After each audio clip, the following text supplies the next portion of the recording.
योग दर्शनम। ओम नमो वेंकटेशाय। क्लेश पाश बंध दूरा, कर्म पाक कर्म दूरा, गोविंद गोविंद। क्लेशाः सन्ति नरागजाल बहुलाः, कोपादि भावाकुलाः, द्वेषानाभिनिवेश भाव कलुषा, मोहैकमूलञ्जुषाः, चेष्टानापि विपाक भाव सुवहाः, पुण्यादि भेदं सहाः, संस्कारान तवात्र विभ्रम भुवो జ్ఞానైకరూపంధరా అని మహాయోగేశ్వరేశ్వరుడైన శ్రీ వెంకటేశ్వర స్వామి వారిని భక్తిగా ప్రార్థించుకుంటూ యోగ దర్శనాధ్యయన కార్యక్రమాన్ని ఈ శుభ సాయంకాల వేళ మనం ప్రారంభించుకుందాము.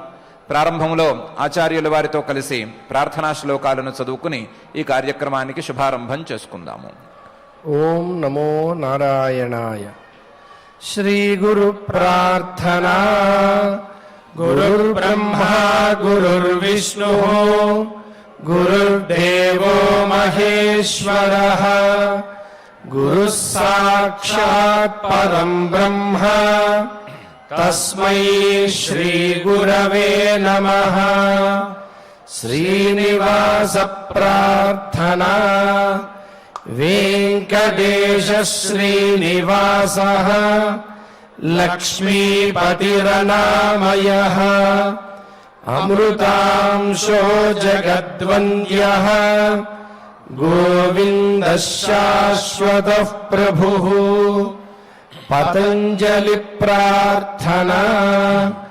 योगेन चित्तस्य पदेन वाचाम् मलं शरीरस्य च वैद्यकेन योपाकरोत्तं प्रवरं मुनीनां, पतञ्जलिं प्राञ्जलिरानतोऽस्मि. नमो हिरण्यगर्भादिभ्यः योगविद्यासम्प्रदायकर्तृभ्यः वंशर्षिभ्यः नमो महद्भ्यः. नमो गुरुभ्यः. శ్రీ గురుభ్యో నమః. ఈశ్వర ప్రణిధానాద్వా అనే సూత్రంలో ఈశ్వరుడిని మనసులో పరిపూర్ణంగా ధ్యానించుకుంటూ మనస్సును పరిపూర్ణంగా ఈశ్వరుడికే సమర్పణ చేసినట్లయితే ఆ ఈశ్వర సమర్పణ ద్వారా ఈశ్వరుడు ప్రీతుడై సాధకుడిని సమాధి స్థితికి దగ్గరకు చేరుస్తాడు. సమాధి స్థితి సాధకుడికి అందేటట్లు చూసుకుంటాడు అనే విషయాన్ని మహర్షి గారు చెప్పారు. ఈశ్వర ప్రణిధానాద్వా అనేటువంటి సూత్రంలో ఆ అంశాలను సూచనాత్మకంగా చక్కగా వివరించి చూపించారు. ఈశ్వర ప్రణిధానం వలన లేదా ఈశ్వరుడికి మనస్సును సమర్పించినట్లయితే సమాధి సిద్ధి కలుగుతుంది. మనస్సులో ఉండేటువంటి వృత్తులన్నీ ఆగిపోతాయి, మనస్సు కదలటం అనేది ఆగిపోతుంది అనే నిర్ణయాన్ని తీసుకోవటానికి ముందు అసలు ఈశ్వరుడంటే ఎవరు అని తెలుసుకోవాల్సిన అవసరం ఉంది. ఈశ్వరుడు ఎవరు? ఈశ్వరుడు అనేటువంటి పదాన్ని లేదా ఈశ్వరుడు యొక్క స్వరూపాన్ని ఏ విధంగా అర్థం చేసుకోవాలి అనేటువంటి సందేహాలు కలుగుతాయి. ఆ సందేహాలకు సరి అయిన సమాధానాన్ని ఇవ్వాలి అని మహర్షి గారు భావించారు. భావించి ఈశ్వర స్వరూప నిర్ణయార్థం పై సూత్రాన్ని ప్రారంభించబోతున్నారు. ఈశ్వర స్వరూప నిర్ణయంలో ఏమి సందేహం? ఈశ్వరుడు ఉన్నాడు అనే మాట ఒప్పేసుకుంటే పోలా అని అడిగితే ఎవరైనా వేసుకునేటువంటి ప్రశ్న ఇదే. మీరు తదా ద్రష్టు స్వరూపే అవస్థానం అనే సూత్రాన్ని ఆ చుట్టుపక్కల ఉండేటువంటి సూత్రాలను చెప్పుకునేటప్పుడు లోకంలో రెండు రకాల వస్తువులున్నాయి. ఒకటి చూసేటువంటి ద్రష్ట, మరొకటి ఆ ద్రష్ట చూసేటువంటి వస్తువులు. దృశ్యమైన పదార్థాలు, ఆ పదార్థాలకు మూలము, అవన్నీ కలిపి ఒక వర్గం దృశ్యవర్గం అని అనుకుంటే, ఆ దృశ్యవర్గం కాక చూసేటువంటి ద్రష్టలు పురుషులు అనే పేరుతో ఉండేవాళ్ళు. ద్రష్ట దృశ్యం అనే ఈ రెండు తప్ప మూడవ రకం లేదు అని తేల్చి చెప్పారు. రెండే రకాలు, ద్రష్ట దృశ్యం అని. ఈ ఈశ్వరుడు అనేవాడు దృశ్యంలో చేరతాడా లేదా ద్రష్టలలో చేరతాడా అనేది ప్రశ్న.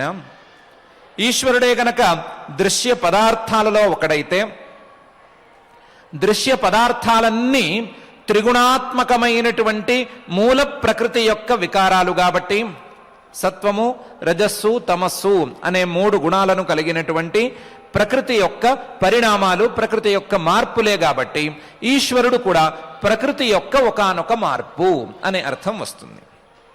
ప్రకృతి యొక్క మార్పులు మనకు కొండలుగాను, గుట్టలుగాను, చెట్లుగాని, పుట్టలుగాను కనిపిస్తున్నట్లుగా ఈశ్వరుడు అనేవాడు కూడా ప్రకృతి యొక్క ఒక మార్పు అనే అర్థం వస్తుంది. అలా అభిప్రాయంతో, ఆ అభిప్రాయంతో ఈశ్వరుణ్ణి, ప్రకృతి యొక్క ఒక మార్పు అనే అభిప్రాయంతో ఈశ్వరుణ్ణి ధ్యానించమని చెప్తున్నారా? లేకపోతే ఈశ్వరుడు దృశ్యవర్గంలో చేరడు, ద్రష్టృవర్గంలోనే చేరతాడు అంటే చూసేటువంటి పురుషులలో ఒక పురుషుడు ఈశ్వరుడు అనే అభిప్రాయంతో చెప్తున్నారా? ఇలా గనక ద్రష్టృవర్గంలో చూసేటువంటి ద్రష్టలలోనే ఈశ్వరుడు ఒకడు అనే అభిప్రాయమే గనక ఉన్నట్లయితే ఈశ్వరుడు ఎవరవ్వాలి అంటే మనలో ఒకడవ్వాలి. మనలో ఒకడైన ఈశ్వరుడిని ధ్యానించవలసిన అవసరమేముంది? ఆయన్ని పట్టుకుంటే సమాధి స్థితి అందుతుంది అని నమ్మాల్సిన ఆవశ్యకత ఏముంది అనే ప్రశ్న వస్తుంది. ఈశ్వరుడే గనక ప్రకృతి యొక్క మార్పులలో, ప్రకృతి పరిణామాలలో ఒకడైతే ఆయన చేతనుడు కాడు అని అర్థం వస్తుంది. ఆ ప్రకృతి పరిణామాన్ని ధ్యానించు అని అర్థం వస్తుంది. ప్రకృతి పరిణామాన్ని ధ్యానిస్తే సమాధి స్థితి ఎలా కలుగుతుంది అనే విషయాన్ని చెప్పుకోవాలి. ఈశ్వరుడే గనక పురుషులలో, ద్రష్టలలో ఒకడైతే మనలో ఒకడు కాబట్టి మనలో ఒకడిని ధ్యానిస్తే సమాధి స్థితి ఎలా కలుగుతుంది లేదా చిత్తవృత్తి నిరోధం అనేది ఎలా సిద్ధిస్తుంది అని చెప్పాలి. 2 రకాలుగాను చెప్పుకుంటే వచ్చే ప్రశ్నలకు సమాధానాలు చెప్పాలి అని మన ప్రశ్న యొక్క తాత్పర్యం. ఇది సబబైన ప్రశ్నే కాబట్టి మహర్షి గారు ఈ ప్రశ్నలకు సమాధానంగా ఇలా చెప్తున్నారు. ఈశ్వరుడు ప్రకృతి యొక్క మార్పులలో చేరడు, ఇది ఖచ్చితం. ప్రకృతి యొక్క మార్పులలో ఈశ్వరుడు ఒకడు కాడు. ఈశ్వరుడు జడ పదార్థమైతే కాదు. ప్రకృతి యొక్క మార్పు ప్రతి ఒక్కటి జడ పదార్థంగా ఉండాలి కాబట్టి ఈశ్వరుడు జడ పదార్థం కాడు, ప్రకృతి యొక్క మార్పు అయితే కానే కాదు. కాబట్టి 2వ వర్గంలో అంటే ద్రష్టృవర్గంలో చేరాలి. అంటే పురుషులలో ఒకడై చేరాలి. కానీ పురుషులలో ఒకడు కావటానికి వీల్లేదు, మనలో ఒకడు కావటానికి వీల్లేదు.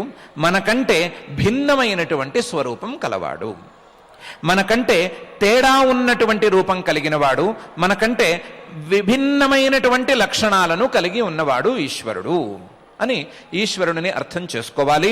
అర్థం చేసుకుంటే, ఆ స్వరూపాన్ని అర్థం చేసుకుంటే ఆయన మీద ఎందుకు ధ్యానం చేసుకోవాలి లేదా ఆయన మీద మనస్సును ఎందుకు నిలుపుకోవాలి అనే ప్రశ్నకు సమాధానం దానంతట అదే వచ్చేస్తుంది అనే అభిప్రాయంతో పై సూత్రాన్ని ఇలా చెప్తున్నారు.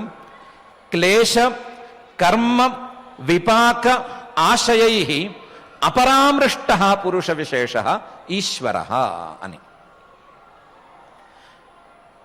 సాధారణమైనటువంటి సూత్రార్థం గనక అనుకుంటే క్లేశాలు కానీ లేదా కర్మలు, పుణ్యాపుణ్యాలు కానీ, ఆ కర్మ యొక్క ఫలితాలు కానీ, ఆ కర్మ యొక్క ఫలితాలలో ఒక రూపమైనటువంటి కర్మలను చేయించేటువంటి సంస్కారాలు కానీ లేనటువంటి పురుషుడే, పురుషులలో విశిష్టమైనటువంటి పురుషుడే ఈశ్వరుడు అని సూత్రానికి సామాన్యమైన అర్థం. ఈశ్వరుడు అనేవాడు పురుషుడు. పురుషుడు అంటే ద్రష్టృవర్గంలో చేరేవాడే, దృశ్యవర్గంలో చేరేవాడైతే కాదు అనేది ఒక ప్రాథమికమైన సమాధానం. ద్రష్టృవర్గంలో చేరేటువంటి ఈ ఈశ్వరుడు మనలో ఒకడైతే కాడు. ఎందుకంటే పురుష విశేష ఈశ్వర, సాధారణమైనటువంటి పురుషుల కంటే విశిష్టమైన లక్షణాలను కలిగి ఉన్నవాడు.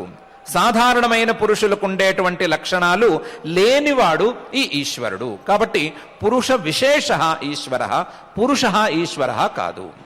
సాధారణమైన జీవులు పురుషుడు, ఈయన పురుష విశేష, విశిష్టమైన లక్షణాలు కల, విభిన్నమైన లక్షణాలు కల, లేదా జీవుడిలో ఉండేటువంటి లక్షణాలు లేనటువంటి పురుషుడు. కాబట్టి జీవుడిలో ఒకడు కాడు, చేతనంలోకే చేరతాడు, చేతనుల్లోకే చేరతాడు, కానీ జీవుల్లో ఒకడు కాడు, అలాగే జడుడైతే కాడు అని ఒక పురుష విశేష అనే రెండు పదాలను కలిపితే వచ్చేటువంటి విశేషార్థం.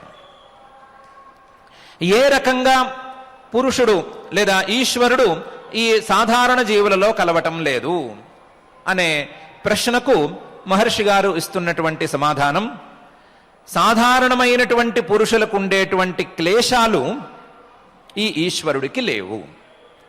సాధారణమైన పురుషులకు ఉండేటువంటి కర్మలు, పుణ్యం కానీ పాపం కానీ ఈ ఈశ్వరుడికి లేవు. పుణ్యం కానీ పాపం కానీ లేవు కాబట్టి వాటి యొక్క ఫలితాలు కూడా ఈశ్వరుడికి లేవు. వీటితో పాటుగా జీవులకు సహజంగా జన్మ జన్మల నుంచి సంక్రమించేటువంటి సంస్కారాలు ఈ ఈశ్వరుడిలో లేవు. క్లేశ కర్మ విపాక ఆశయై అపరామృష్ట. క్లేశాలు కానీ కర్మలు కానీ ఆ కర్మ ఫలం కానీ సంస్కారాలు కానీ లేనటువంటి వాడు ఈ ఈశ్వరుడు. కాబట్టి ఈయన పురుష విశేష, జీవుల కంటే కూడా భిన్నమైన లక్షణాలు కలిగిన వాడు, జీవుల లక్షణాలు లేనటువంటి వాడు అని మహర్షి గారు చెప్తున్నారు. అందులో సాధారణమైనటువంటి జీవులకు, జీవులందరికీ జీవుడు అని అనిపించుకునేటువంటి ప్రతి ఒక్కడికి క్లేశాలు తప్పనిసరి. క్లేశాలు అనేవి మనం అనుకునేటువంటి కష్టాలు లేదా దుఃఖాలు ఇవన్నీ అలా ఉండగానే మహర్షి గారు పై పాదంలో, రెండవ పాదంలో చెప్పబోతున్నటువంటి అవిద్య, అస్మిత, రాగ, ద్వేష, అభినివేశాహ, క్లేశాహ అనే సూత్రంలో ఉండేటువంటి క్లేశాలు లేనటువంటి వాడు ఈశ్వరుడు. క్లేశాలను 5 విధాలుగా మహర్షి గారు ఆ సూత్రంలో చెప్పబోతున్నారు. అవిద్య అంటే భ్రమ అని సాధారణంగా అర్థం చేసుకోవచ్చు. అస్మిత నేను అనేటువంటి భావంగా దాన్ని అర్థం చేసుకోవచ్చు. రాగం అంటే సుఖం కావాలి అనేటువంటి కోరిక, దాని చుట్టుపక్కల ఉండేటువంటి భావాలు అన్నీ అని అర్థం చేసుకోవచ్చు. ద్వేషం దుఃఖం కూడదు, దుఃఖం వద్దు అనేటువంటి భావన, దాని చుట్టుపక్కల ఉండేటువంటి భావాలు అనే తీరులో అర్థం చేసుకోవచ్చు. అలాగే అభినివేశ, నేను ఉండాలి, నేను ఉండిపోవాలి, నేను కదలకూడదు, నాకు మరణమో మదొకటో రాకూడదు అనేటువంటి భావన. ఈ 5 క్లేశాలు అని అనబడతాయి. ఈ 5 రకాల క్లేశాలు ఈ పరమాత్మకు లేదా పురుష విశేష రూపుడైనటువంటి ఈశ్వరుడికి లేవు అని మహర్షి గారు చెప్తున్నారు. ఈ క్లేశాలు జీవులకు ఉన్నాయి అనే విషయంలో ఏ సందేహమూ లేదు. జీవులకు ఈ క్లేశాలన్నీ అనుభవ సిద్ధంగానే ఉన్నాయి. ఎన్నో భ్రమలున్నాయి. నేను అనే భావన ప్రబలంగా ఉంది. ఆ భావనతో పాటుగా నాకు సుఖమే కావాలి, దుఃఖం వద్దు అనేటువంటి భావన ఉంది. లేదా కొంతమంది వ్యక్తులు, కొన్ని వస్తువులు నాకు ఇష్టం, కొన్ని వస్తువులు నాకు ఇష్టం లేదు, కొంతమంది వ్యక్తులు నాకు ఇష్టం లేనటువంటి వ్యక్తులు అనేటువంటి రాగద్వేషాలు పరిపూర్ణంగా ఉన్నాయి. ఈ రాగద్వేషాలతో పాటుగా నేను ఉండాలి, నేను ఎక్కడికి పోకూడదు, నాకు మరణమో మరొకటో రాకూడదు అనేటువంటి భావన ఉంది. ఇవన్నీ జీవులకు లేదా పురుషులకు ఉన్నాయి అనే విషయంలో ఎవ్వరికీ సందేహం లేదు. కానీ ఇవేవి ఈశ్వరుడికి లేవు. ఇవేవీ లేనివాడే ఈశ్వరుడు అనే విషయంలో కూడా సందేహం అక్కర్లేదు అని మహర్షి గారు అంటున్నారు. క్లేశై అపరామృష్ట పురుష విశేష ఈశ్వర అని. ఏ క్లేశాలు లేనివాడు, ఏ దోషాలు లేనివాడు ఈ ఈశ్వరుడు. ఈ క్లేశాలన్నీ కల పురుషుల కంటే, జీవుల కంటే విభిన్నమైనటువంటి వాడు ఈ ఈశ్వరుడు. అలాగే మానవులు లేదా ప్రాణులు లేదా జీవులు లేదా పురుషులు అని అనుకునేటువంటి ఈ వ్యక్తులందరూ, ఈ చేతనులందరూ ఈ అవిద్యతోనో, ఈ అస్మితతోనో, రాగంతోనో, ద్వేషంతోనో, అభినివేశంతోనో ఏదో ఒక కర్మ చేయటం అనేది తప్పకుండా జరిగేది. ఏదో ఒక కర్మ చేయటం, ఆ కర్మ గనక మంచి అభిప్రాయంతో ప్రారంభిస్తే పుణ్యంగా ఉండటం, లేదా చెడు అభిప్రాయంతో లేదా మంచిది కానటువంటి అభిప్రాయంతో ప్రారంభిస్తే అది పాపం అయిపోవటం అనేది సహజంగా జరిగేది. దానికి ఆ కర్మకు పుణ్యం పాపం అనేటువంటి విభాగం చేసుకోవచ్చు, లేదా కుశలం అకుశలం అనే పేర్లైనా పెట్టుకోవచ్చు. ఈ కర్మలు ఈ క్లేశాల వలన కలిగి తీరుతాయి. ఈ క్లేశాల వలన ఈ జీవులందరూ ఏదో ఒక కర్మను చేసుకుంటూనే ఉంటారు. కర్మను చేసుకోకుండా నహి కశ్చిత్ క్షణమపి జాతు తిష్టత్య కర్మకృత్ అని పరమాత్మే భగవద్గీతలో చెప్పినట్లుగా కర్మ చేయకుండా క్షణం కూడా ఉండరు. క్షణం కూడా ఉండరు కాబట్టి జీవుల యొక్క లక్షణం కర్మను నిరంతరం చేస్తూ ఉండటం, ఏదో ఒక పనికి పాల్పడుతూ ఉండటం అనేది పురుషుల యొక్క లక్షణమైతే, ఈ లక్షణం మనం చెప్పుకున్నటువంటి ఈశ్వరుడికి కొంచెం కూడా లేదు. ఆయనలో అటు పుణ్యం గాని ఇటు పాపం గాని లేనే లేవు. ఎందుకంటే పుణ్యపాపాలకు మూలమైనటువంటి అవిద్య అస్మితలు గాని రాగద్వేషాలు గాని అభినివేశం గాని ఈ ఈశ్వరుడికి లేవు. ముందు అవిద్య ఉండాలి, ఏదో ఒక భ్రమ ఉండాలి, నేను ఈ శరీరాన్ని అనేటువంటి భ్రమ ఉండాలి. ఆ భ్రమతో నేను అనే భావన ప్రారంభం అవ్వాలి. నేను అనే భావన ప్రారంభమైన తర్వాత నాకు ఇది ఇష్టం ఇది ఇష్టం లేదు అనేటువంటి 2 విభాగాలు రావాలి. ఆ విభాగాలు వచ్చిన తర్వాత నేను మాత్రం బాగుండాలి అనేటువంటి భావన ప్రారంభం అవ్వాలి. ఆ భావన ప్రారంభమైతేనే క్రియ అనేది జరగాలి. ఇవేవి ఈ ఈశ్వరుడికి లేవు గనక ఈశ్వరుడిలో క్రియ ఉండటానికి ఆస్కారం లేదు. ఈశ్వరుడు యొక్క అవతారాలలో ఏమైనా క్రియలు ఉన్నట్లుగా అనిపించినా అవి క్రియలు కానే కావు. కాబట్టి అవి క్రియలే కావు, ఆయనకు ఏ కర్మలు లేవు. కాబట్టి జీవుడి యొక్క లక్షణమైనటువంటి కర్మలు ఈశ్వరుడిలో లేవు. కర్మభిః అపరామృష్టః పురుష విశేషః ఈశ్వరః. కర్మలతో సంబంధం లేనటువంటి సాధారణ పురుషుల కంటే విభిన్నమైన లక్షణాలు కలిగిన వాడు ఈశ్వరుడు అని మహర్షి గారు చెప్తున్నారు. ఎప్పుడైతే ఒక పుణ్యం ఒక పాపం అనేది క్రియ ప్రారంభమైందో జీవులలో, ఆ పుణ్యానికి పాపానికి ఫలితం అనేది తప్పనిసరిగా రావలసి ఉంటుంది. పుణ్యానికి ఫలితం రావాలి, పాపానికి కూడా ఫలితం వచ్చి తీరాలి. ఈ పుణ్య పాప ఫలాలు రెండూ కూడా జీవుడిని అంటుకుని తీరతాయి. పుణ్యపాప ఫలాలతో జీవుడికి ఎప్పుడూ సంబంధం ఉంటూనే ఉంటుంది. పుణ్యపాప ఫలాలతో సంబంధం లేకుండా జీవుడు మనకైతే కనిపించటం లేదు. పుణ్యపాప ఫలాలు ఆయా కాలాలలో వస్తాయి. వెంటనే ఈ పుణ్యానికి వెంటనే ఈ ఫలితం, ఈ పాపానికి వెంటనే ఈ ఫలితం అనేది వెంటనే కనిపించకపోయినా పుణ్యము పాపము ఆయా విపక్వమైనటువంటి స్థితికి చేరుకున్నప్పుడు ఫలితాలను తప్పకుండా ఇస్తాయి. మామిడి చెట్టుని పండు కోసం పెంచుకుంటున్నాడు రైతు.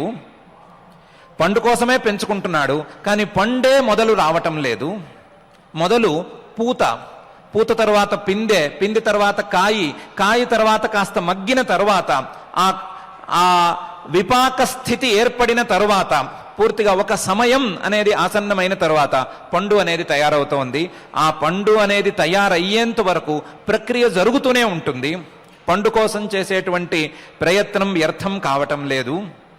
అలాగే ఈ కర్మలు కూడా, కర్మలు ప్రారంభమైన తరువాత అవి పక్వస్థితికి చేరుకునేంత వరకు ఉంటూనే ఉన్నాయి. ఏదో ఒక రూపంలో ఉంటూనే ఉన్నాయి, ఎక్కడో ఒక చోట ఉంటూనే ఉన్నాయి. సరి అయిన స్థితిలో సరి అయిన ఫలితాన్ని అందిస్తూ ఉన్నాయి. ఆ ఫలితాలను మహర్షి గారి భాషలో చెప్పుకోవాలి అంటే జాతి, ఆయుస్సు, భోగము అని 3 రకాలుగా విభజించి చూసుకోవచ్చు. జాతి అంటే జన్మ తర్వాత ఆ శరీరానికి కావలసినటువంటి ఆయుస్సు, ఆ ఆయుస్సు ఉండగా వచ్చేటువంటి భోగం అని 3 విధాలుగా ఈ కర్మ ఫలితాన్ని, కర్మ విపాకాన్ని అర్థం చేసుకోవచ్చు.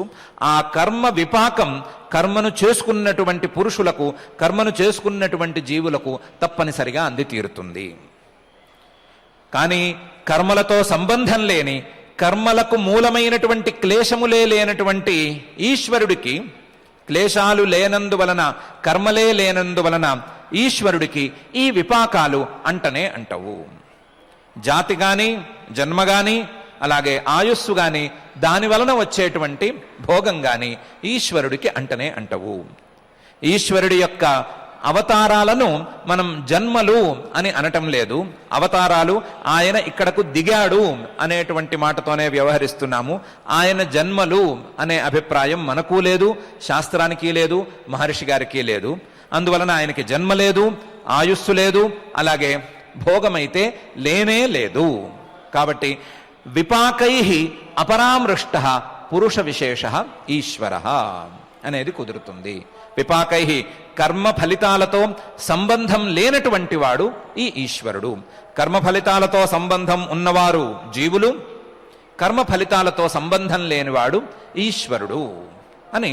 ఈశ్వరుడు పురుష విశేష, పురుషుల కంటే, ఇతర సాధారణ జీవుల కంటే విభిన్నమైన లక్షణాలు కలిగి ఉన్నవాడు అని మహర్షి గారు చెప్తున్నారు. వీటన్నిటినీ మించి క్లేశాలు, కర్మలు, విపాకాలు అనేటువంటి మూడిటిని మించి జీవుల యొక్క అసాధారణ లక్షణాలలో ప్రధానంగా చెప్పుకోవలసినవి జీవులు జన్మజన్మల నుంచి తెచ్చుకున్నటువంటి సంస్కారాలు. ఎన్నో జన్మల సంస్కారాలను ఈ జీవులు తమలో కలిగి ఉంటారు. ఈ జీవులు ఎన్నో జన్మల సంస్కారాలను తమలో పెంచుకుంటూ ఉంటారు. ఎన్నో సంస్కారాలకు ఫలితాలను అనుభవిస్తూ ఉంటారు. ఎన్నో సంస్కారాలను, కొత్త సంస్కారాలను ఈ జన్మలో పుట్టించుకుంటూ ఉంటారు. సంస్కారాల యొక్క ఫలితాలను అందుకోవటం, ఆ ఫలితాలు అందుకున్న తరువాత వాటి తాలూకు కొత్త సంస్కారాలను పుట్టించుకోవటం అనేది జీవుల యొక్క నిరంతర ప్రక్రియగా ఉంటుంది. అటువంటి సంస్కార ప్రక్రియ గాని, అటువంటి సంస్కారాలను పెంచుకోవటం అనేటువంటి అలవాటు గాని ఈ ఈశ్వరుడికి లేనే లేదు. ఆశయై అపరామృష్ట పురుష విశేష ఈశ్వర. ఆశయై సంస్కారాలతో ఏమాత్రం సంబంధం లేనటువంటి పురుష విశేష, ఇతర జీవుల కంటే విభిన్నమైన లక్షణాలు కలిగినటువంటి వాడు ఈ ఈశ్వరుడు అని మహర్షి గారు అంటున్నారు. అయితే సంస్కారైరపరామృష్ట అని అనకుండా ఆశయై అపరామృష్ట అని కొత్త పదాన్ని మహర్షి గారు ఎందుకు ప్రయోగించారు అని కొద్దిగా ఆలోచించుకోవాలి. మహర్షి గారి యొక్క తాత్పర్యం ఏమిటి? ఆశయ అనే పదాన్ని వాడటంలో మహర్షి గారి యొక్క అభిప్రాయం ఏమిటి అని కొంచెం ఆలోచించుకుని తీరాలి. ఆలోచిస్తే అర్థమయ్యేది మహర్షి గారి యొక్క దూరదృష్టి ఎంత దూరం ఉన్నది అనే విషయం అర్థమవుతోంది. ఆశేరతే అస్మిన్ ఇది ఆశయా, లేదా ఆశేరతే ఇది ఆశయా. ఈ సంస్కారాలు చాలా విచిత్రమైనటువంటి సంస్కారాలు. వీటి యొక్క ఫలితాలైతే ప్రత్యక్షంగా కనిపిస్తూ ఉంటాయి, కానీ ఇవి ఉన్నట్లు కంటికి కనిపించవు. సంస్కారాల యొక్క ఫలితాలు తప్పకుండా కనిపిస్తున్నాయి. ఏనుగు జన్మనెత్తినవాడు ఏనుగులానే వ్యవహరిస్తున్నాడు, మరొక ప్రాణిలాగా వ్యవహరించటం లేదు. మనిషి జన్మనెత్తినవాడు మనిషిలానే వ్యవహరిస్తున్నాడు, 2 చేతులతోనూ 2 కాళ్లతోనూ వ్యవహరిస్తున్నాడు. ఈ జన్మ వీడికి కొత్తదైతే కానే కాదు. ఈ జన్మలో ఉండేటువంటి అలవాట్లు, సహజ సిద్ధంగా వచ్చేటువంటి అలవాట్లు, స్వాభావికంగా కాళ్ళు చేతులు కదల్చడం లాంటి అలవాట్లు, స్వాభావికంగా ప్రాణరక్షణ చేసుకునేటువంటి అలవాట్లు, స్వాభావికంగా శరీరాన్ని పోషించుకోవాలి అని తపనతో చేసేటువంటి అలవాట్లు, ఇవన్నీ కూడా సహజ సిద్ధంగా వచ్చినవి, ఎక్కడి నుంచో తెచ్చిపెట్టుకున్నవే. అవి ఎన్నో జన్మల వెనకాల తెచ్చుకున్నటువంటి సంస్కారాల ద్వారా కలిగినవే. ఆ సంస్కారాలకు ఫలితాలను ఆయా జన్మలలో పొందుతూ ఉంటాడు. మనం ఇంతకు ముందు చెప్పుకున్నటువంటి విపాకం కలిగినప్పుడు, విపాకం కర్మల యొక్క పక్వస్థితి ఏర్పడినప్పుడు, కర్మలు వాటి ఫలితాలను ఇస్తున్నప్పుడు ఈ సంస్కారాలు కూడా ఒకసారి పైకి లేచి అవి కూడా వాటి పనిని ప్రారంభిస్తున్నాయి. ఆ సంస్కారాలు పనిని ప్రారంభించటం జరిగిన తర్వాత ఆ సంస్కారాలతో ఈ భోగాలు, ఆయుస్సు ఇవన్నీ పెరుగుతూ ఉండగానే కొత్త సంస్కారాలను ప్రోధి చేసుకుంటున్నాడు, కొత్త సంస్కారాలను పెంచుకుంటున్నాడు. ఈ పెంచుకుంటున్నటువంటి సంస్కారాలు కానీ, పెంచుకున్నటువంటి సంస్కారాలు కానీ, పని చేసేటువంటి సంస్కారాలు కానీ, పని చేయకుండా నిద్రపోతున్నటువంటి సంస్కారాలు కానీ, ఏ సంస్కారాలు కళ్ళకి కనిపించటం లేదు. అన్నీ నిద్రపోతున్నట్లు ఆ షేరతే పడుకునున్నాయి, ఎప్పుడు లేస్తున్నాయో కనిపించటం లేదు. ఘోస్ట్ ఆర్మీ లాగా పనిచేస్తున్నాయి ఇవి. ఎప్పుడు లేస్తాయో ఎప్పుడు పడుకుంటాయో తెలియటం లేదు. ఎప్పుడో లేస్తాయి, లేచినప్పుడు వాటి పని కనిపిస్తుంది. ఓహో, ఈ పని జరిగింది కాబట్టి ఈ సంస్కారం నాకుంది అని అర్థం చేసుకోవాలి. అర్థం చేసుకుని ఈ సంస్కారాన్ని పోగొట్టుకోవటానికి ప్రయత్నం ఎలా చేయాలి, లేదా ఇది మంచి సంస్కారం అయితే దీన్ని నిలుపుకోవటానికి ఏ ప్రయత్నం చేయాలి అనే ఆలోచన చేసుకోవాలే తప్ప సంస్కారాలు ఎన్ని ఉన్నాయి, ఎన్ని రకాలు ఉన్నాయి, ఎలా ఉన్నాయి అని తెలుసుకోవటం ఎవ్వరి వల్ల కావటం లేదు. అలా సంస్కారాలు కళ్ళకి కనిపించటం లేదు కాబట్టి, ఊహలకు కూడా సరిగ్గా అందటం లేదు కాబట్టే సంస్కారాలు చాలా ప్రమాదకరంగా ఉన్నాయి. ఈ ప్రమాదకరమైనటువంటి సంస్కారాలు కేవలం జీవులకు మాత్రమే ఉన్నాయి. జీవులకు మాత్రమే ఉన్నాయి, ఈశ్వరుడికి లేనే లేవు. ఈశ్వరుడు సంస్కార బలంతో ఏ పని చేయటం లేదు. సంస్కార బలంతో తన జన్మను ప్రారంభించుకోవటం లేదు. సంస్కార బలంతో తన శరీరాన్ని రక్షించుకోవటానికి ప్రయత్నం చేసుకోవటం లేదు. సంస్కార బలంతో ఏదో ఒక భోగానికి లోబడటం లేదు, ఏదో ఒక భోగం కావాలి అని ఆరాటపడటం లేదు. అది ఈశ్వరుడి యొక్క లక్షణం. సంస్కారాలతో పని చేయకపోవటం, సంస్కారాలు పని చేయకపోవటం అనేది ఈశ్వరుడి యొక్క లక్షణం. అసలు సంస్కారాలతోనే సంబంధం లేకపోవటం, నిద్రపోతున్న సంస్కారాలు కానీ, లేచిన సంస్కారాలు కానీ, పనిచేసేటువంటి సంస్కారాలు కానీ, ఏ సంస్కారాలు లేకపోవటం అనేది ఈశ్వరుడి యొక్క లక్షణం అనే బలమైన అభిప్రాయాన్ని, జీవులలో ఉండేటువంటి సంస్కారాల యొక్క ప్రమాదకర స్థితిని, ఈశ్వరుడిలో ఆ సంస్కారాలు లేనితనాన్ని రెండిటినీ ప్రదర్శించడానికి మహర్షి గారు ఆశయైః అనేటువంటి పదాన్ని వాడుతున్నారు. ఆశయైః అపరామృష్టః పురుష విశేషః ఈశ్వరః. ఏ సంస్కారాలతోనూ సంబంధం లేనటువంటి వాడు, ఇతర జీవుల కంటే విభిన్నమైనటువంటి లక్షణాలు కలిగి ఉన్నవాడు ఈశ్వరుడు అని మహర్షి గారు అంటున్నారు. అంటూ క్లేశ కర్మ విపాక ఆశయైః అపరామృష్టః పురుష విశేషః ఈశ్వరః అనే సూత్రాన్ని రచిస్తున్నారు. ఇక్కడ మనం వేసుకోవలసినటువంటి ప్రశ్నలు రెండున్నాయి. ఒకటి, ఈశ్వరుడి లక్షణం చెప్పారు, బాగానే ఉంది. ఈశ్వరుడు ఈ క్లేశ కర్మ విపాక ఆశయైః అపరామృష్టః పురుష విశేషః అని చెప్పారు, వినటానికి బాగానే ఉంది. కానీ ఈశ్వరుడే ఏమిటి? ఈశ్వరుడు కాక జీవులలో కొంతమంది కూడా ఈ లక్షణాలను కలిగి ఉన్నారు అని చెప్పి తీరాలి. ఈ లక్షణాలు కొంతమంది జీవులకు ఉన్నాయి అని చెప్పి తీరాలి. చెప్పకపోతే కైవల్యం ప్రాప్తాః అనేది కుదరనే కుదరదు. మనసులోని వృత్తులన్నిటినీ ఆపుకున్నటువంటి సిద్ధులు, సమాధి స్థితిని పొందగలిగిన వారు, కైవల్యాన్ని పొందగలిగినటువంటి వారు, తత్వజ్ఞానం అనేటువంటి ప్రజ్ఞను పొందినటువంటి వారు ఈ లక్షణాలు లేకుండా ఉండాలి అనేదే కదా శాస్త్రం యొక్క ప్రధానమైన ఉద్దేశం. ముక్త స్థితిలో లేదా మోక్షం అందినటువంటి స్థితిలో, మనసులోని వృత్తులన్నీ ఆగిపోయినటువంటి స్థితిలో, మనసులో ఏ రకమైనటువంటి సంస్కారాలు ఇవన్నీ లేనటువంటి స్థితిలో, ఇవేమీ మనసులో పని చేయనటువంటి స్థితిలో సాధారణ జీవులకు కూడా ఇది రావలసిందే కదా. సాధారణ జీవులు సాధక స్థాయిని పొంది, సాధక స్థాయి నుండి సిద్ధుల స్థాయిని అందుకున్న తరువాత, సిద్ధిని పొందిన తరువాత వారిలో ఉండవలసిన లక్షణమే కదా ఇది. వారికి క్లేశాలు ఉండటానికి వీల్లేదు కదా. క్లేశాలు ఇవన్నీ కూడా వారి యొక్క తత్వజ్ఞానంతోనూ, వారి యొక్క ప్రయత్నంతోనూ, అభ్యాసంతోనూ, వైరాగ్యంతోనూ పోవాలి కదా. కర్మలన్నీ కూడా పూర్తిగా తొలగిపోవాలి కదా. ఆ కర్మలు విపాక స్థితిని చేరుకోకుండా ఉండాలి కదా. కేవలం కర్మలు విపాక స్థితిని చేరుకోకపోవటం మాత్రమే కాకుండా సంస్కారాలన్నీ పోయి తీరాలి కదా. సంస్కారాలు పనిచేయని స్థితి ఉండాలి కదా. అలాంటి స్థితిలోనే కదా ఈ ముక్త స్థితి లేదా మోక్షం అనేది కుదురుతుంది. అలా కాకుండే కుదరకపోదు. కాబట్టి ఈశ్వరుడికి మీరు చెప్తున్నటువంటి లక్షణాలన్నీ కొంతమంది, అందరికీ కాదు, కొంతమంది జీవులకు మాత్రం పడుతోంది కదా. కాబట్టి ఈశ్వరుడి లక్షణాలు అని ప్రారంభిస్తే మనకు ఏదో ముక్త జీవుడు వచ్చి చేరతాడు కదా. ఇప్పుడు ఈశ్వరుణ్ణి అభిధ్యానం చేయాలి, లేదా ఈశ్వరుడి మీద మనస్సును సమర్పించుకోవాలి, ఈశ్వరుడి యొక్క లక్షణం ఇది అంటే ఏదో ఒక ముక్త పురుషుణ్ణి కూడా పెట్టుకుని ఇదే అభిధ్యానం, ఇదే ప్రణిధానం చేయవలసి వస్తుంది కదా అని ఒక ప్రశ్న.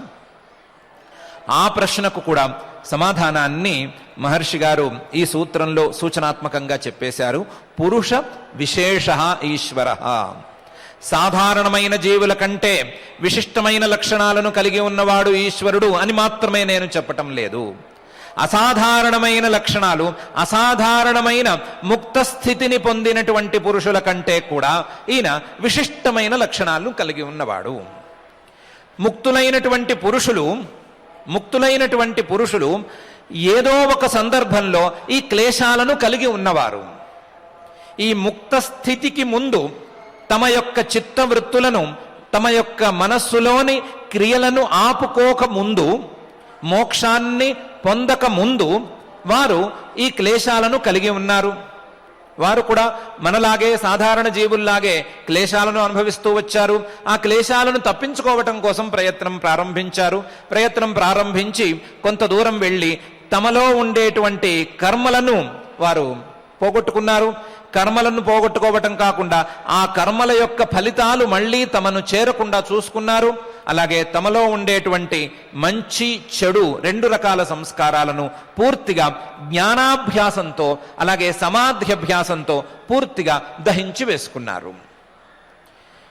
పైన లేకుండా చేసుకున్నారే గాని వారికి ఇంతకు ముందు లేదు అనే మాట లేదు. వారికి కొంతకాలం ఈ కష్టం ఉంది.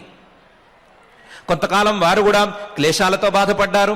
కొంతకాలం వారు కూడా పుణ్యన్నో లేదా పాపాన్నో చేసుకుంటూనే వచ్చారు. కొంతకాలం వారు కూడా ఈ పుణ్య పాప ఫలితాలను అందుకుంటూనే ఉన్నారు. కొంతకాలం వారు కూడా ఈ సంస్కారం యొక్క ప్రయోజనాలను పొందుతూనే ఉన్నారు. కానీ వారి యొక్క సాధనలో ఇవన్నీ కూడా ఫలం లేదా ఇవన్నీ కూడా ఫలితాన్ని ఇవ్వటం అనేది మానేసినాయి. ఇవన్నీ ఫలితాలను ఇవ్వటం లేదు అనే స్థితిని వారు పొందారు. కానీ సమాధి స్థితికి ముందు, మోక్షస్థితికి ముందు వారు వీటన్నిటితో బాధపడ్డవారే. కానీ ఈశ్వరుడు ఎప్పటికీ ముందు కాదు, ఇప్పుడు కాదు, తర్వాత కాదు, ఎప్పటికీ వీటితో సంబంధం లేనివాడు. క్లేశ కర్మ విపాక ఆశయై అపరామృష్ట. ఏ కాలంలోనూ సంబంధం లేనటువంటి వాడు, ఏ కాలంలోనూ క్లేశాలు గాని, కర్మలు గాని, ఆ కర్మ ఫలితాలు గాని, లేదా సంస్కారాలు గాని లేనటువంటి వాడు, వాటితో ఏ సంబంధము ఎప్పటికీ లేనటువంటి వాడు ఈశ్వరుడు అని నేను చెప్పదలుచుకున్న విషయం.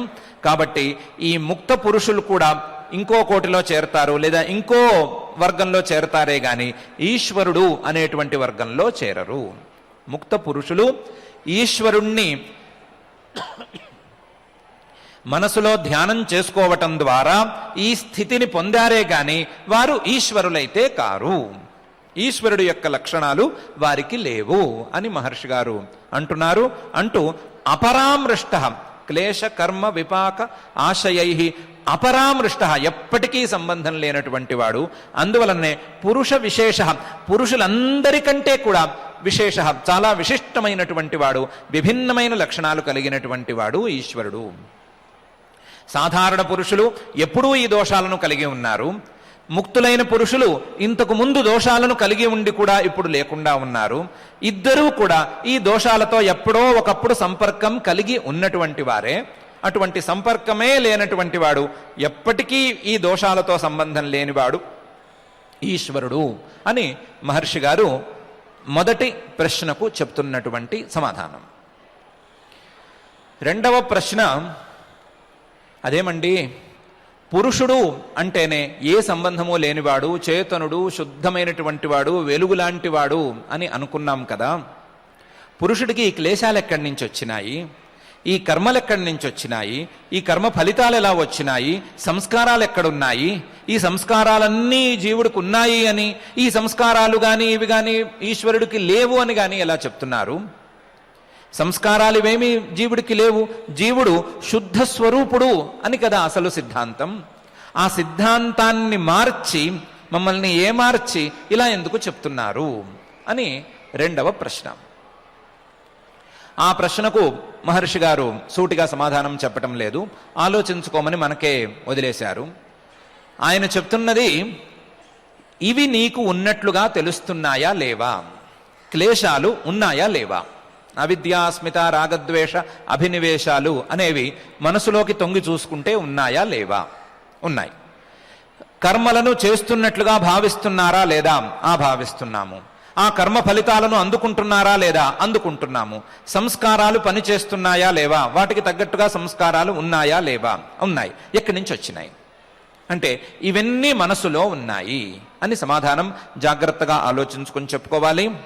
సంస్కారాలన్నీ మనసులోనే పడుకున్నాయి, మనసులోంచే లేస్తున్నాయి, మనసులోంచే లేచి పని చేస్తున్నాయి.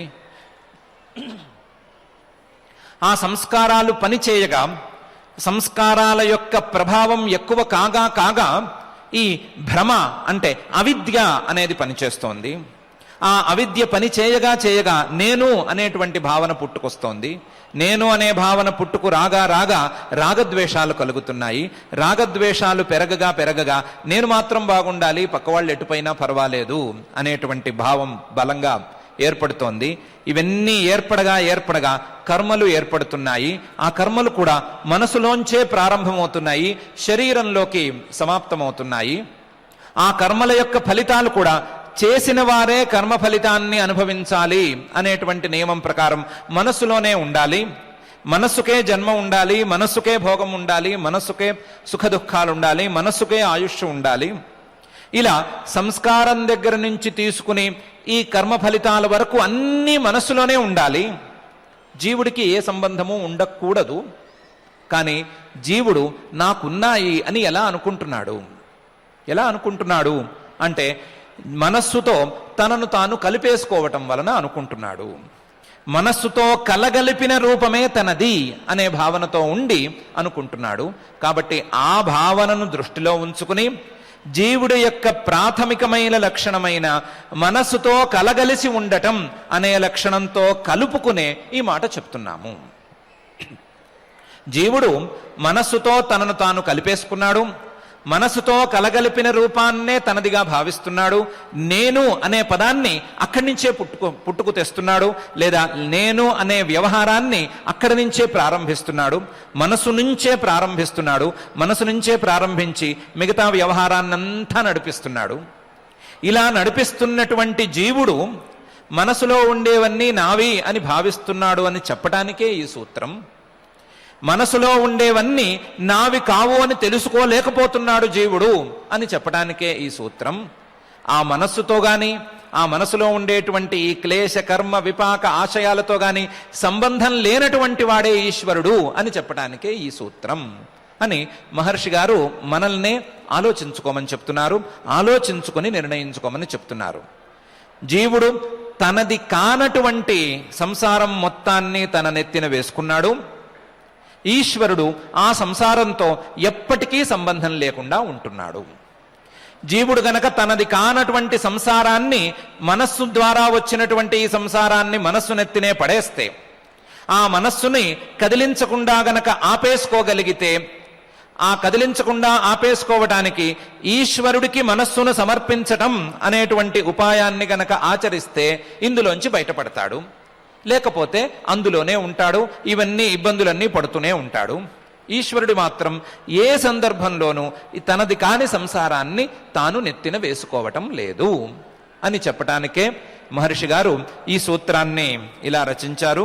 క్లేశ కర్మ విపాక ఆశయై అపరామృష్ట పురుష విశేష ఈశ్వర అని అంటున్నారు. మహర్షి గారు చెప్తూ వస్తున్నటువంటి ఈ లక్షణాలను పరమాత్మ కూడా భగవద్గీతలో అక్కడక్కడ చిన్న చిన్న ముక్కల్లాగా మనకు చూపించాడు. అందులో ఎన్నో సందర్భాలలో తనకు ఏ రకమైనటువంటి రాగద్వేషాలు లేవు అనే విషయాన్ని స్పష్టంగానే చెప్పాడు. సమోహం సర్వభూతేషు నమే ద్వేష్యోస్తి న ప్రియ అని స్పష్టంగానే చెప్పాడు. నాకు ద్వేషం కానీ, ఏదో ఒక వ్యక్తి మీద ద్వేషం కానీ, ఏదో ఒక వ్యక్తి మీద ప్రీతి కానీ, లేదా రాగద్వేషాలు కానీ ఇవేవీ లేవు అని చెప్పాడు.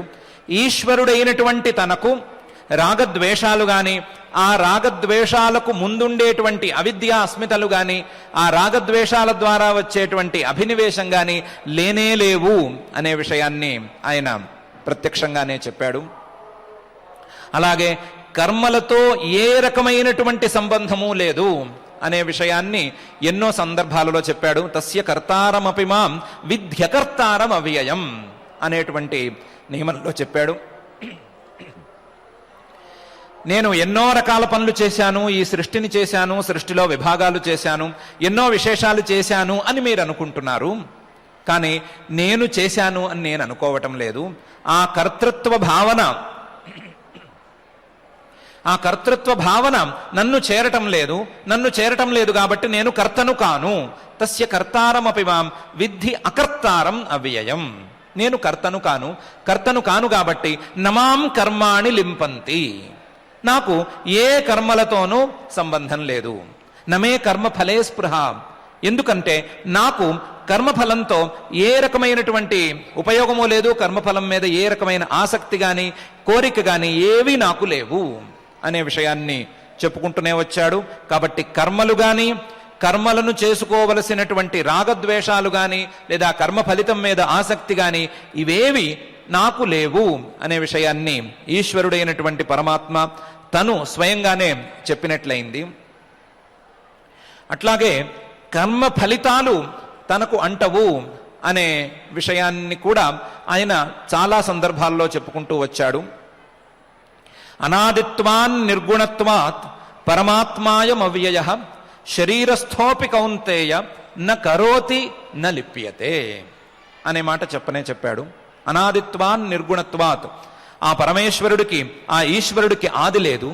ఆ ఈశ్వరుడు గుణాలతో సంబంధం ఉన్నటువంటి వాడు కాడు, నిర్గుణుడైనటువంటి వాడు ఆయన. నిర్గుణత్వాత్ ఆ పరమాత్మ అవ్యయ, ఏ రకమైనటువంటి వినాశం లేనటువంటి పరమాత్మ. శరీరస్థోపి, ఒకవేళ ఈ శరీరంలోనే ఉన్నప్పటికీ జీవుడిలాగా న కరోతి, ఏ క్రియను ఏ కర్మను ప్రారంభించడు. న లిప్యతే, ఏ కర్మ ఫలంతోనూ సంబంధాన్ని కలిగి ఉండడు. ఏ కర్మఫలాన్ని పరమాత్మ అనుభవించడు. ఎందుకు అనుభవించడు అంటే ఆ కర్మలకు కర్త కాడు. కర్మలకు కర్త కాడు కాబట్టి, ఆ కర్తృత్వ భావన లేదు కాబట్టి, కర్తృత్వ భావనకు కావలసినటువంటి రాగద్వేషాలు లేవు కాబట్టి, రాగద్వేషాలకు కావలసినటువంటి అవిద్యాస్మితలు లేవు కాబట్టి పరమాత్మ కర్మఫల సంబంధం కలిగినవాడు కాడు అనే విషయాన్ని పరమాత్మే తన మాటలలో స్పష్టంగా చెప్పాడు. వీటన్నిటికీ ప్రధానమైనటువంటి కారణం సంస్కారాలు అనేవి లేనే లేవు అనే విషయాన్ని మాత్రం అక్కడక్కడ చూచాయిగా చెప్పాడు. కేవలం శుద్ధ చేతన స్వరూపుడినే నేను అనే విషయాన్ని చెప్తూ చెప్పాడు. సంస్కారాల్లాంటివి నాకు లేనే లేవు అనే విషయాన్ని సూచనాత్మకంగా చెప్పాడు, స్పష్టంగానైతే చెప్పలేదు. క్షేత్రజ్ఞాధ్యాయంలో 13వ అధ్యాయంలో పురుష ప్రకృతిస్థో హి భుంక్తే ప్రకృతిజాన్ గుణాన్ కారణం గుణసంగోస్య సదసద్యోని జన్మసు అనే మాట చెప్పి, పురుష జీవుడు ప్రకృతిస్థ, ప్రకృతి యొక్క మార్పైనటువంటి ఈ శరీరంలో ఉంటూ, ఈ శరీరంలో ఉండేటువంటి మనస్సులో ఉంటూ ప్రకృతి పరిణామాన్నే నేను అని భావిస్తూ ఆ ప్రకృతి పరిణామాలైనటువంటి సుఖ దుఃఖాలన్నిటినీ అనుభవిస్తున్నాడు. భుంక్తే ప్రకృతిజాన్ గుణాన్. దానికి కారణమేమిటి? కారణం గుణసంగోస్య. ఈ పురుషుడికి ఈ త్రిగుణాత్మకమైనటువంటి మూల ప్రకృతి ద్వారా వచ్చేటువంటి మనస్సుకి ఉండేటువంటి సంబంధం, త్రిగుణాత్మకమైనటువంటి మూల ప్రకృతి యొక్క కార్యాలైనటువంటి దేహాదులతో ఉండేటువంటి సంబంధం దీనికి కారణం. నేను అనేటువంటి భావన దీనికి కారణం. ఈ భావన ద్వారా సదసద్యోని జన్మసు, మంచి జన్మలు కొన్ని లేదా మంచి జన్మలు కానటువంటి జన్మలు కొన్ని, వీటిని క్రమంగా తన యొక్క కర్మ ఫలితాలుగా అందుకుంటున్నాడు అని చెప్పుకుంటూ వచ్చి, ఈశ్వర స్వరూపం దీనికి విభిన్నంగా ఉంది అని చెప్పటానికి ఉపద్రష్టానుమంతాచ భర్తా భోక్తా మహేశ్వర పరమాత్మేతి చాప్యుక్త దేహేస్మిన్ పురుషః పరః అనే వాక్యాన్ని వాడాడు. ఉపద్రష్ట, సమీపవర్తి ద్రష్ట, సాక్షి స్వరూపంగా ఉండేటువంటి వాడు, ఏ రకమైనటువంటి క్రియలతోనూ సంబంధం లేనటువంటి విజ్ఞాన మాత్ర స్వరూపుడు ఈశ్వరుడు అనేటువంటి అభిప్రాయాన్ని వెల్లడించాడు. దానికి ఫలితాలను హనుమంత భర్త భోక్త మహేశ్వర పరమాత్మేతి చాప్యుక్త అని చెప్పి దేహేస్మిన్ పురుషః పరః అని ఆ పరమాత్మ ఎక్కడ ఉంటాడు అంటే ఈ దేహంలోనే ఉంటాడు అని చెప్పాడు. ఆ పరమాత్మ చెప్పినటువంటి ఉపద్రష్ట, సాక్షి అనేటువంటి అభిప్రాయం పరమాత్మకు సంస్కారాల వలన ఏ ఉపయోగము లేదు, సంస్కారాల ద్వారా ఏ ప్రయోజనము పరమాత్మకు కలగదు. పరమాత్మ నిత్య విజ్ఞాన స్వరూపుడు, ఈశ్వరుడు కేవలం చేతన స్వరూపుడు, సర్వజ్ఞ చేతన స్వరూపుడు, ఆయనకు సంస్కార ప్రయోజనం లేదు అనే విషయాన్ని స్పష్టంగా మనకు బోధిస్తోంది. పరమాత్మ తన యొక్క వాక్యాలైనటువంటి భగవద్గీతలో చెప్పినటువంటి అభిప్రాయాలను, ఉపనిషత్తులలో ఉండేటువంటి అభిప్రాయాలను, అలాగే మనకు తెలియవలసినటువంటి విషయాలను వీటన్నిటినీ గుచ్చి మహర్షి గారు క్లేశ కర్మ విపాక ఆశయై అపరామృష్ట పురుష విశేష ఈశ్వర అనే సూత్రాన్ని మనకు బోధిస్తున్నారు.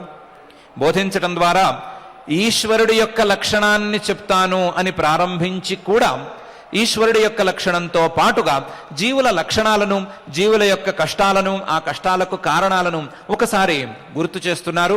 గుర్తు చేస్తూ రెండు రకాల ప్రయోజనాలను ఒకే సూత్రం ద్వారా సాధిస్తూ ఈ సూత్రాన్ని క్లేశ కర్మ విపాక ఆశయై అపరామృష్ట పురుష విశేష ఈశ్వర అనే సూత్రాన్ని రచిస్తున్నారు.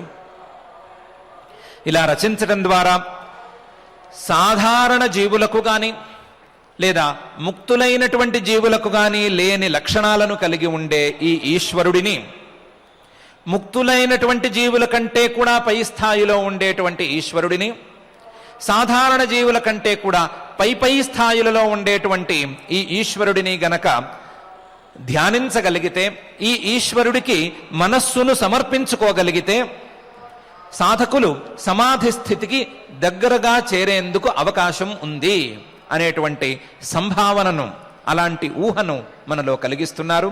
కలిగిస్తూ తాను చెప్పదలుచుకున్నటువంటి పై విషయాలకు ఉపోద్ఘాతాన్ని కూడా ఈ సూత్రంలోనే రాస్తున్నారు. రాస్తూ క్లేశ కర్మ విపాక ఆశయై అపరామృష్ట పురుష విశేష ఈశ్వర అని అంటున్నారు. ఈశ్వరుడి యొక్క పరిపూర్ణమైన లక్షణాన్ని ఈ చిన్నపాటి సూత్రం బోధించగలదా అని అంటే లేదని మనం ఒప్పుకోవాలి. లేదనే విషయం మహర్షి గారికి కూడా తెలుసు అని ఒప్పుకోవాలి. మహర్షి గారు తాను చేయదలుచుకున్నటువంటి పనిని జాగ్రత్తగా చేస్తున్నారు. జీవుడికి ఈశ్వరుడికి ఉండేటువంటి భేదాన్ని, జీవులు పడుతున్నటువంటి కష్టాలని చూపించాలి.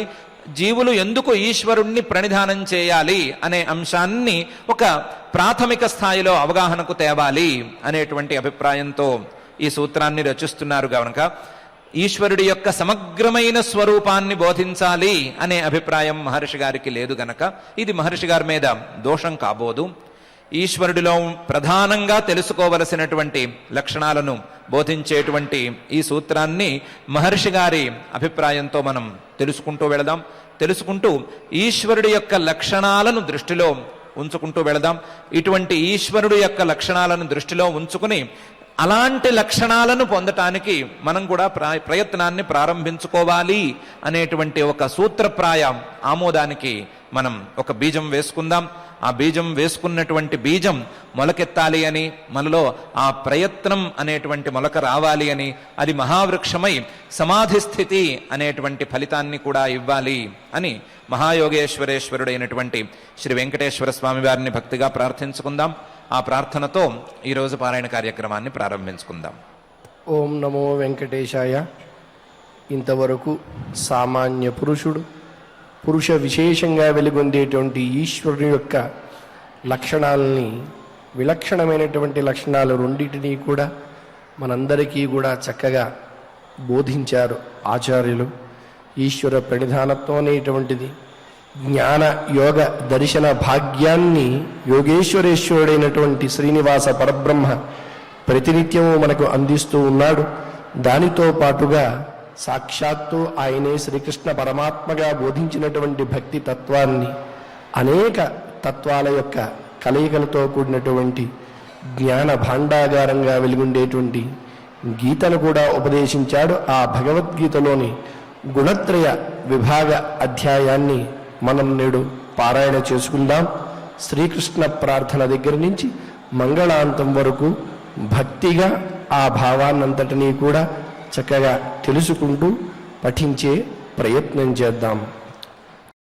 కృష్ణ ప్రార్థన వసుదేవసుతం దేవం కంసచాణూరమర్దనం దేవకీ పరమానందం కృష్ణం వందే జగద్గురుం. శ్రీగీతా ప్రార్థనా సర్వోపనిషదో గావః దోగ్ధా గోపాలనందనః పార్థో వత్సః సుధీర్భోక్తా దుగ్ధం గీతామృతం మహత్. అథ శ్రీమద్భగవద్గీతాసు ఉపనిషత్సు బ్రహ్మ విద్యాయాం యోగశాస్త్రే శ్రీకృష్ణార్జున సంవాదే గుణత్రయ విభాగ యోగో నామ చతుర్దశోऽధ్యాయః. శ్రీభగవానువాచ పరం భూయః ప్రవక్ష్యామి జ్ఞానానాం జ్ఞానముత్తమం యజ్ఞాత్వా మునయః సర్వే పరాం సిద్ధిమితో గతాః. ఇదం జ్ఞానముపాశ్రిత్య మమ సాధర్మ్యమాగతాః. సర్గేऽపి నోపజాయంతే ప్రళయేన వ్యథంతి చ. మమ యోనిర్మహద్బ్రహ్మ తస్మిన్ గర్భం దధామ్యహం. సంభవః సర్వభూతానాం తతో భవతి భారత. సర్వయోనిషు కౌంతేయ మూర్తయః సంభవంతి యాః తాం బ్రహ్మ మహద్యోనిః అహం బీజప్రదః పితా. సత్వం రజస్తమ ఇతి గుణాః ప్రకృతి సంభవాః. నిబధ్నంతి మహాబాహో దేహే దేహినమవ్యయం. తత్ర సత్వం నిర్మలత్వాత్ ప్రకాశమనామయం. సుఖసంగేన బధ్నాతి జ్ఞానసంగేన చానఘ. రజోరాగాత్మకం విద్ధి తృష్ణాసంగసముద్భవం. తన్నిబధ్నాతి కౌంతేయ కర్మసంగేన దేహినం. తమస్త్వజ్ఞానజం విద్ధి మోహనం సర్వదేహినాం. ప్రమాదాలస్య నిద్రాభిః తన్నిబధ్నాతి భారత. సత్వం సుఖే సంజయతి రజః కర్మణి భారత. జ్ఞానమావృత్య తు తమః ప్రమాదే సంజయత్యుత. రజస్తమశ్చాభిభూయః సత్వం భవతి భారత. రజః సత్వం తమశ్చైవ తమః సత్వం రజస్తథా. సర్వద్వారేషు దేహేస్మిన్ ప్రకాశ ఉపజాయతే. జ్ఞానం యదా తదా విద్యాత్ विवृद्धं सत्त्वमित्युत लोभः प्रवृत्तिरारम्भः कर्मणामशमस्पृहा रजस्येतानि जायन्ते विवृद्धे भरतर्षभ अप्रकाशो प्रवृत्तिश्च प्रमादो मोह एव च तमस्येतानि जायन्ते विवृद्धे कुरु नन्दन यदा सत्त्वे प्रवृद्धे तु प्रलयं याति देहभृत् तदोत्तमविदां लोकान् अमलान् प्रतिपद्यते रजसि प्रलयं गत्वा कर्मसङ्गिषु जायते तथा प्रलीनस्तमसि मूढयोनिषु जायते कर्मणः सुकृतस्याहुः सात्विकं निर्मलं फलम् रजसस्तु फलं दुःखम् अज्ञानं तमसः फलम् सत्त्वात् संजायते ज्ञानम् रजसो लोभ एव च प्रमादमोहौ तमसः भवतो ज्ञानमेव च ऊर्ध्वं गच्छन्ति सत्त्वस्थाः मध्ये तिष्ठन्ति राजसाः जघन्यगुणवृत्तिस्थाः अधो गच्छन्ति तामसाः नान्यं गुणेभ्यः कर्तारम् यदा द्रष्टानुपश्यति गुणेभ्यश्च परं वेत्ति मद्भावं सोऽधिगच्छति गुणानेतानतीत्यत्रीन् देही देहसमुद्भवान् जन्म मृत्युजरा दुःखैः विमुक्तो मृतमश्नुते अर्जुन उवाच कैर्लिङ्गैः स्त्रीन् गुणानेतान् अतीतो भवति प्रभो किमाचारः कथं चैतान् त्रीन् गुणानतिवर्तते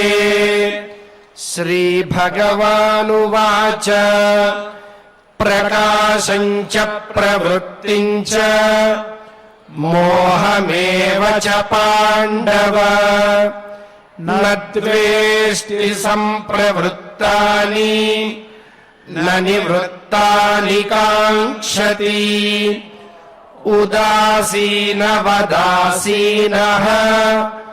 गुणैर्यो न विचाल्यते गुणा वर्तन्त इत्येवम् योऽवतिष्ठति नेङ्गते समदुःखसुखस्वस्थः समलोष्टास्मकाञ्चनः तुल्यप्रिया प्रियो धीरः तुल्यनिन्दात्मसंस्तुतिः मानापमानयोस्तुल्यः तुल्यो मित्रारिपक्षयोः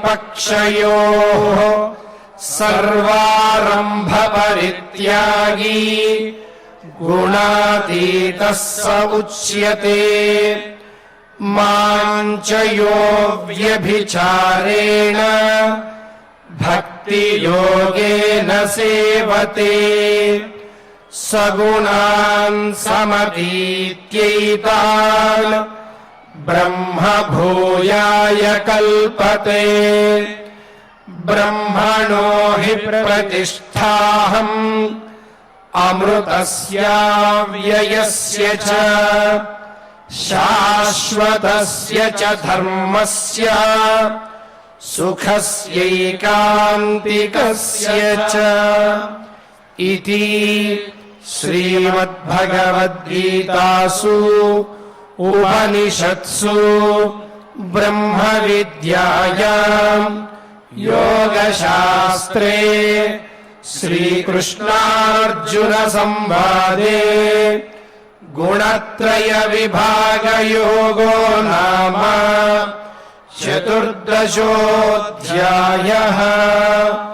यत्र योगेश्वरः कृष्णः यत्र पार्थो धनुर्धरः तत्र श्रीर्विजयो भूतिः ध्रुवा नीतिर्मतिर्मम। अथ क्षमा प्रार्थना यदक्षरपदभ्रष्टम् मात्राहीनम् च यद्भवेत् तत्सर्वम् क्षम्यताम् देव नारायण नमोऽस्तु ते। अथ भगवत्समर्पणम् कायेन वाचा मनसेन्द्रियैर्वा बुद्ध्यात्मना वा प्रकृते स्वभावात् करोमि यद्यत् सकलम् परस्मै नारायणायेति समर्पयामि। अथ लोकक्षेम प्रार्थना सर्वे भवन्तु सुखिनः सर्वे सन्तु निरामयाः सर्वे भद्राणि पश्यन्तु मा कश्चित् दुःखभाग् भवेत्। अथ मङ्गलम् श्रियः कान्ताय कल्याणनिधये निधयेऽर्थिनाम् श्रीवेङ्कटनिवासाय श्रीनिवासाय मङ्गलम्।